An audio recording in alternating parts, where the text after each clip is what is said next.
Good evening, friends. This is the beautiful season of remembrance, 1995, and it's a wonderful time for us to sit back and think about those who paid the supreme sacrifice.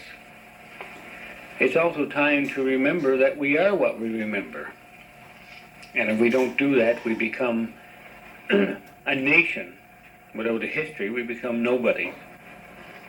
So we are in debt to the men and women who went overseas to pay the supreme sacrifice. Our Lord said, "Greater love hath no man than this, that a man lay down his life for his friends." That's what we remember today. An unknown poet wrote, "Lord, for all mankind we pray, of every place and coast, oh, hear us for our native land, the land we love the most. Unite us in the sacred love of knowledge, truth, and thee, and let our hills and valleys shout the song of liberty. Lord of the nations, thus to thee our country we commend. Be thou her refuge and her trust, her everlasting friend."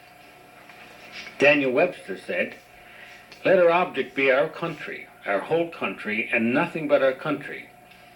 And by the blessing of God, may the country itself become a vast and splendid monument, not of oppression or terror or fear and violence, but of wisdom and of peace and of love and of liberty, of which the world may gaze with admiration and loyalty."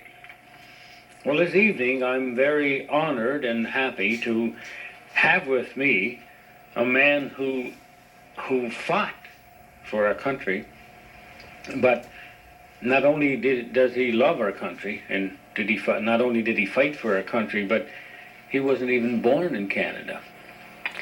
And his name is, and I introduced to you one of my best friends, Wes Veale. How are you, Wes? Fine, thank you. And we both have something in common, the two uniforms, and I suspect that uniform is over 50 years old? Yes, it's over 50. And mine is about 25 years old. What a contrast. Wes, let's go back. Where were you born? Cape Town, South Africa. You were born in Cape Town, South Africa. 1908. 1908. And how long were you living in South Africa? Till I was almost 6 years old. It used to be song, we'll have these moments to remember. Yeah. So do you remember leaving South Africa? Yes, I remember coming on the ship. Oh, just one reason. His dad was a policeman. He had crossed the equator before. And they made him a policeman to guard these guys that hadn't, and they threw him in the swimming pool. Yeah, right? Yes. And you came over to Montreal, what ship? I don't remember the name of the ship we came to England on. I stopped for coal on the coast of Africa somewhere too. And we were in England for a month, and my grandfather tried to book us on the wrong ship. The ill-fated? Pardon? The ill-fated Titanic? Was that what? The Titanic? Yes. Wow. And they were all booked solid. Holy smoke. Both ends were booked. When they got here, it was ready to load up and take another load back. So we came over on the Empress of Ireland.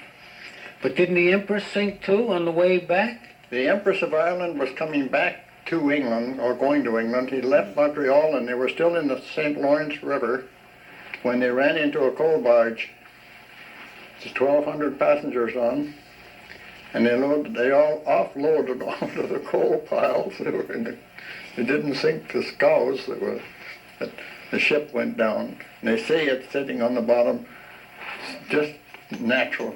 Natural. See, there's very little growth on the stuff that like it's the ships out to sea. Now, Wes, you moved. Your family came to Montreal. Your father, mother, you. How many others? 2 brothers. And 2 brothers. And you went where? West? We went out to Saskatchewan. My grandfather had bought a CPR farm, and a little place called Traynor. Traynor. Wow. And it was only just a village, but there's a small hotel there, which we occupied because our farm wasn't ready, the buildings weren't ready yet, and the well wasn't. How many acres? 160. Did you have any furniture? Nothing. We had to wait for until they came from I think it was Eaton's that just opened about that time too. I believe it was Eaton's we got our furniture from, so we had to wait a couple of weeks till that arrived. Your mother must have been an awful... My mother had a terrible time, for the reason is that in Africa, the well-to-do people did not do any work. It was all done by natives and all colored people, Afrikaans.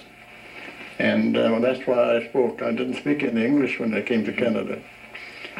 I spoke Afrikaans, which is illegitimate sort of language too. It's made up of a dozen different German and Dutch boer farmers. So your mother must have had a hard time the first year or two, didn't she? Oh yeah, when we got on the farm, she had a hard time because we had no neighbors and no telephones. Well, did your mother then couldn't have known much about housekeeping? She what? She couldn't have known too much about housekeeping. No, well, she wasn't too bad that way. It was cooking. She never cooked a meal or boiled any water. Everything was done by servants. Well, the servants were just absolutely dirt cheap. Everybody looking for a job. What about in 1914? I heard that your father, was it your father, had a deal with Ford? Had he what? He had a deal with the Ford company to make... Yes, he made a deal with the Ford Motor Company in Dearborn, Michigan.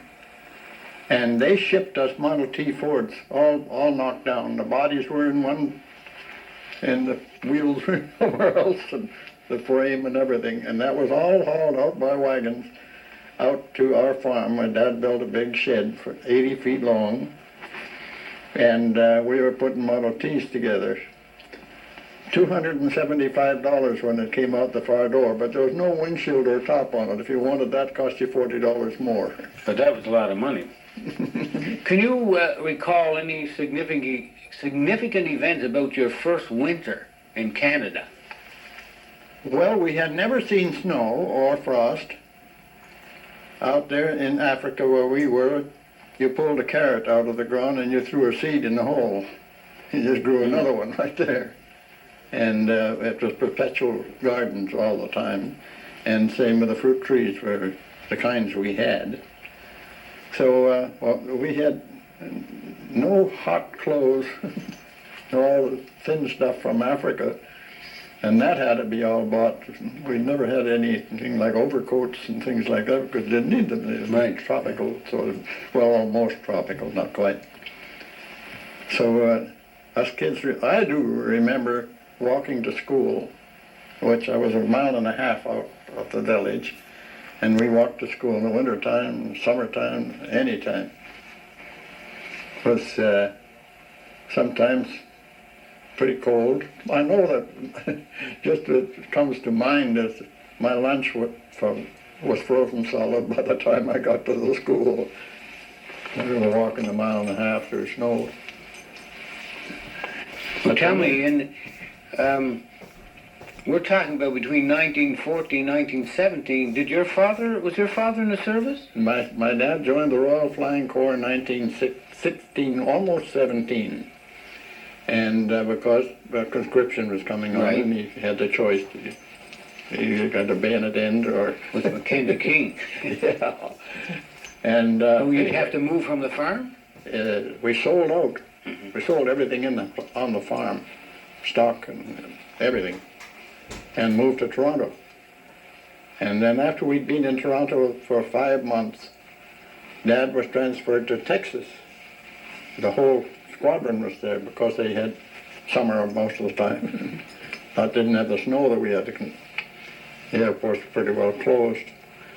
So he was there until the war was almost over, and he applied for a discharge, and he got it. So we went back to the farm, stayed there for a year, and then moved into town. into Landis, a town just 6 miles away from it. Did your dad run a garage? Then we bought a garage there, service station, and my dad was we had the agency also for Chevrolet, all touring cars in those days, no clothes much, up to around 1925. And didn't you mention to me at one time that your father built a light plant, a power plant? And so, well, it got so that first we lit the skating rink. And everybody was so enthused about that, so we put in a bigger plant and lit the town. Wired all the buildings that we had there. And it was quite a growth. And one of the neighbors, one of my sidekicks when we went to school together, he had a little projector, but he had no film. And I borrowed a reel of film from another theater in another town. He lent me these two, and we put on a show. Dad says, "You're crazy. You won't get anybody looking at that thing. One little tiny picture, 4 feet square. Well, they've never seen movies." We had an awful big crowd. There were just so many that we had to run 2 shows. And you're talking about the late 20s? Yeah, and 1927. Now, was that about the same time that you became interested in ham radios? Yeah, 1928. Yes, I've been one ever since. And tell us a little about that. How'd you get involved in ham radio operators? Where would you get the material to build a radio? Well, I went down to the CNR agent and the station agent had a set, and I never knew that because I didn't know anything about ham radio. And then Ram, his name was, and he told me, he said, "Come out and I'll show you something." And he showed me his ham station. Well, right up that, I was right up to hearing it. I had to get into that. There was no nonsense. So I did it. I phoned the inspector, and they gave me a call and said to come in and take a test, which I did later on. That was in 1928. Someone told me, Wes, and I think they were lying. They said that you were the first ham radio operator in Canada to talk to a Chinese. I did. You did? Right from here. How did that happen? Verify that. I came home one afternoon and turned the rig on, and here's this guy talking English, but he said, "Hello, test, hello, test." This testing. BY1PK. PY? That's China. I globbed right onto him right then. And the strange part was that there was a Canadian Chinese that was showing the Chinese government all about radio, ham radio, and training operators. And they went for it afterwards, but I knew him years before he ever went there, and it was strange that 2 of us, 2 old friends, should meet on the air, and one in China. Well, yes. It seems to me there was something to do with Marconi radio. Didn't the doctor have a 3-tube? Well, the doctor had a broadcast set, and it didn't work. It was a 3-tuber job. That was Marconi. That was Marconi. Yeah. And I begged him for quite a while to let me look inside and see what it was like. And I saw that I could make it, all but the tubes. And I made my own set of 1 tube. And my dad thought I was nuts. "You're doing this and you're crazy. Look what doctor's got. He's got huge antennas up there and everything else." I had stovepipe wire for an antenna, and I turned the set on and it worked. Right off the bat. You must have had a lot of visitors, Wes. Pardon? You must have had a lot of visitors coming over when that worked. As soon as they found out that I could pick the station up off the air, and it came through on a piece of stovepipe wire, they came there and they were very, very intrigued about the whole thing. And wasn't it before the war, the Second World War, that your father opened another garage or a plant, a power plant? We had another light plant in a town called Waseca. Waseca, near Lloydminster. And I ran that until the war came. Well, not quite. My brother came up and took over, and I went to work in the garage for about 4 or 5 months. And the war came on, and I joined up. Did your brothers join with you, or they stayed home, looked after? He wasn't, I don't know, there was something that they were medical of some kind. So you But he joined up. eventually did join up.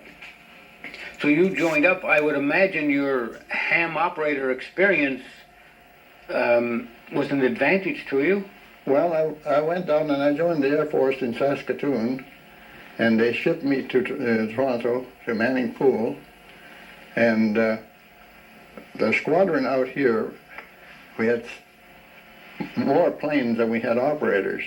But anyway, they got these guys that want to be operators, and I told him, well, I got a ham ticket, which I had with me, and I showed him. And he said, well, for goodness sake, come on, we'll take you and see how much you know. Well, I went there, and apparently they didn't think you had to know very much. But anyway, they shipped me out here right off the bat. I arrived at 2 o'clock in the morning, didn't know my directions or in Halifax, and by 9 o'clock in the morning, I was out on a patrol. I'd never been in an aircraft before. So, but I seen a picture here. Did you learn to fly? This was taken this picture was taken in Newfoundland when our squadron moved up there with their amphibious aircraft. And how long were you there? 2.5 years. 2.5 years. What kind of plane is this? That's a PBY, as they called it, and a cancel. So you were an operator, but you could also fly the... Yeah, well, by then I was in charge of the wireless section. That's why I was in there all by myself, to check it out and see if the boys had anything to do or had done it right. Was this in Labrador? Yeah, no, well, I was in Labrador also on temporary duty in 1941. Well, I think, wasn't it at that time that you installed a projection? Well, I went In into the theater there. the show on the station, and they were using a small one, a little projector in the middle of the floor on a table with a 4-foot square picture on a regular size screen. And I just happened to mention, oh my gosh, can't they do better than this? And he said, what do you know about it? I said, well, I happen to have a projectionist license. You have? And the man goes always excited about it. And I said, well, what's up? And he says, come with me. And he took me up there to the operating booth. He said, can you put this together? Sure, it's the same kind as we got out in the theater in Saskatchewan. So I put it together, and they paid me $100 a month with war bonds. And I sent it to my bank, so for 2.5 years, and I did very well that way. But I never saw the money, so I couldn't spend it. Wes, I know that you're an honest man, so I know you're going to, excuse me, answer this question honestly. I heard through the grapevine that you were actually arrested by the military police in Labrador. I was what? You were arrested by the police. The military police came and arrested you. Gaspé. In Gaspé? Yes. Tell us about that. Well, I was having dinner in the hotel where I was staying because there was no accommodation for all of our squadrons in the barracks with the senior NCOs. And 2 service police came in, Air Force, and he said, come with me, you're under arrest. Were you and surprised? I said, what for?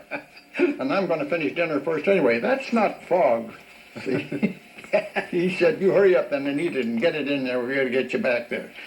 When they got me down there, they put me in the digger or the jail. Digger. Ripped off my hat, gave it to the guy on the desk, and put me in a cell. What's this all for? I had been told. Well, he said, you'll find out. Boy, they're all dead serious about it. Boy, I had murdered somebody in my sleep or something. Anyway, a little while later, I heard a squad, a flight, as we call them, came to the, and I heard them flight halt.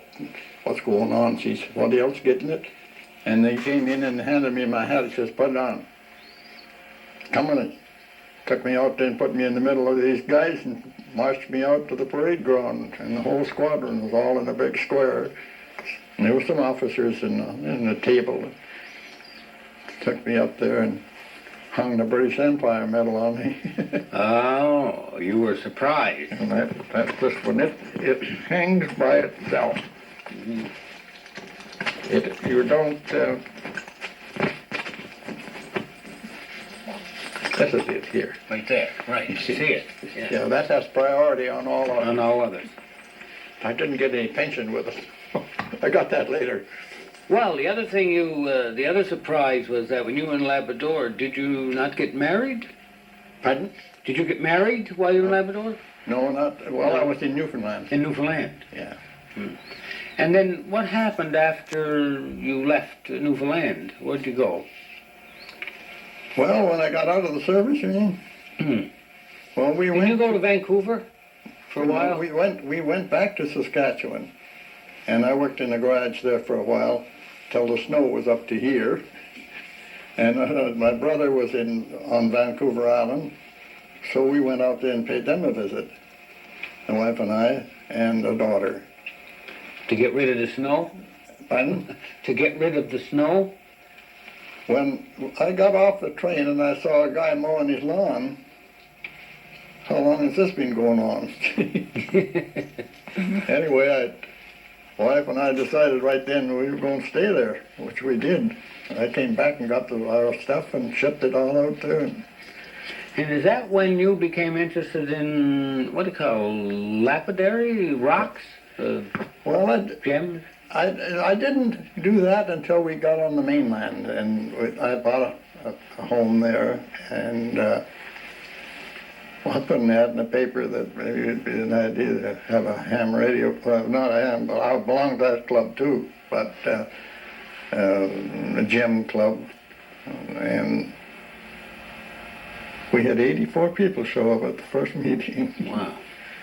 From there on, it went up, and it's still in operation, and very, very active club. Some of the old-timers are still in it, but not very many of them. Most of them are in the cemetery. Did you have your own gem and rock shop? Yes, I had a rock shop for 7 years, but my wife... Did you sell actually polished? Oh, sure. We taught them there. And you taught it? Oh, the school board bought equipment so that I can have a bunch of people all doing the same thing at the same time. You had machines to polish the rocks as well? Everybody. Everything? Yeah, they bought the rock off me, so I make something out of them. Well, where did you get the rock? Mexico, California, Arizona. You traveled all over? Oh, I drove all over, sure. Get any nice ones from Cape Breton? What surprised me was that we have lots of jade in British Columbia, and that was one of the things that I was taking to the States and dealing with. But when we came out here I took almost everything in the shop and put it in the truck, and came out to a big rock due in Ontario, and surprised that they didn't know half the stuff I had. They never even heard of it. So people were a little bit leery about buying it, especially jade. You got to know what you're doing when you handle that stuff. But anyway, I got some when I was in Australia. Pardon? I got some jade and opal when I was in Australia. Oh, you got opals. Pretty. I bought lots of $1,200 worth at the time. Opal from Alice Springs. Alice Springs, right. And what the deuce is the name of the other place? What the odd name? I just can't think of it. Well, your memory is better than mine. I only remembered Alice Springs. So you were in the contracting business for 25 years, weren't you? Yeah, the 30 years in the electrical contracting. Yeah. And while you were doing the rock hounding, rock work, your wife took ill. Yeah, well, she was, but she didn't do much of that. She was just looking after things and open up the place, and I'd come home from work and I'd go to it and instruct for the night, evening. They were there 7 days, 7 days a week. What was wrong with your wife? She had, they said there was nothing wrong with her, only her nerves, and heart specialist, and he was so wrong. She had, her heart was It was her heart and not the nerves. terrible. When they operated on her, she never came out of it. Her heart was too weak to start. It wouldn't run. Even with a heart pacer on it. So she was sick for some time before they discovered that it was her heart. Yes, yes, it was slowly going downhill. What did you do after that? Well, I lived in a trailer court. I sold everything. And a year and a half later, I decided I'd come out and pay them a visit. To Nova Scotia? Right here. And that's the one over there. She made me stay here. I'm sure glad I did. Oh, you met your second wife. And she's related to your first wife. Right? Sisters. The sisters. Oh, you're a lucky man. Oh, very lucky. Wes, you got a good head on Anne's shoulders. Right? Well, she's a fine lady. I think you were 100% correct, but I didn't want her to hear that. She's a fine cook, a wonderful woman. She's a second mile person. Pardon? Your Anne is a second mile person. Yeah. She goes the extra mile to help people. Yeah. I mean, just the other day, remember she gave me that beautiful, was it pepper plant? And the seeds? Oh, she's a wonderful person. Well, so are you too. I want to mention, by the way, too, I forgot to tell you that I did have a son, too. I was going to mention still that. got one. Where's he live? Yes. Where does he live? He's assistant fire chief in North Vancouver. In North Vancouver. Well, and you have grandchildren? Yes, quite a number. Any great-grandchildren? Not yet. Not yet? No. Listen, I want to mention this here, Wes. You're a member of the Lions Club, too. Yes, I have been Right? for 15 years. For 15 years. And this here is an award, Lion of the Year, 92-93. It's a wonderful award. I see you up at the mall quite a bit, selling tickets on Lawnmower or and the or snowblower. I can't understand why I never ever won the snowblower. Well, I was very careful about that. I tore up the ones I did. the ones that that you bought for me. Yeah. I needed the blower, Wes. Tell me, Wes. I know that, and I really appreciate you coming here. A lot of folk don't realize that you're not well, and you and I know. And could you tell us a little bit about your illness? Well, every time you go to the doctor, you find out something new. And this time they put me on an ultrasound machine and discovered that the artery on the left side is completely blocked and the one on the right side is 80% blocked. So you need an operation. So I've got to go and have it operated on. And well, it's not a easy thing to have done because they told me themselves that it was dangerous. But it was dangerous with a person who has a healthy heart? So they say that 1 out of 5 doesn't make it. And how about your heart?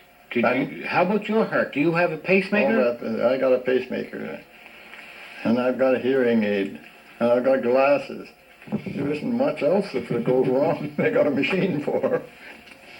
So you have to go down to Halifax soon and make up your decision as to whether to have the operation? Coming week. I'll be there. They said if everything goes all right, I'll be home in 3 days. And the doctor here will look after you then. Well, that'll be fine, because I'll be looking forward to buying and getting that mower from you. So you'll recuperate when you come back here. Oh, yeah. Now, I know that you're somewhat of a poet, and you wrote a little poem about this whole thing. Could you share that with us? It's something about not understanding everything that God does. Yeah, that's right. Well, we don't understand the work of God or why He does these things. We only know the heartache and the sorrow that it brings. But when our time has come to go and all our troubles cease, he'll then tell us why he did it, and our souls will rest in peace. Oh, that's beautiful. Well, Wes, you know, it's a wonderful privilege to have you here with me. Well, It's an honor. You and I are great friends. I remember reading a poem. It says, friends bring happy memories that time cannot erase. They leave a light within your heart that fills the lonely place. Friends bring golden memories that always stay with you to help you face the storm-filled times until the sun shines through. Friends bring priceless memories to cheer and warm you too and make your world a nicer place no matter what you do. You are a very rich You are a very rich man because you have oh yes, lots and lots of things that friends. money won't buy. Right, and you have lots and lots of friends, and I'm sure your friends will be thinking of you and praying for you when you go down to Halifax. I need all the help I can get. And I'll be with you all the way. And this has been a wonderful remembrance time with you, Wes. Well, Thank you very much for coming. Thank you very much, sir. Thank you.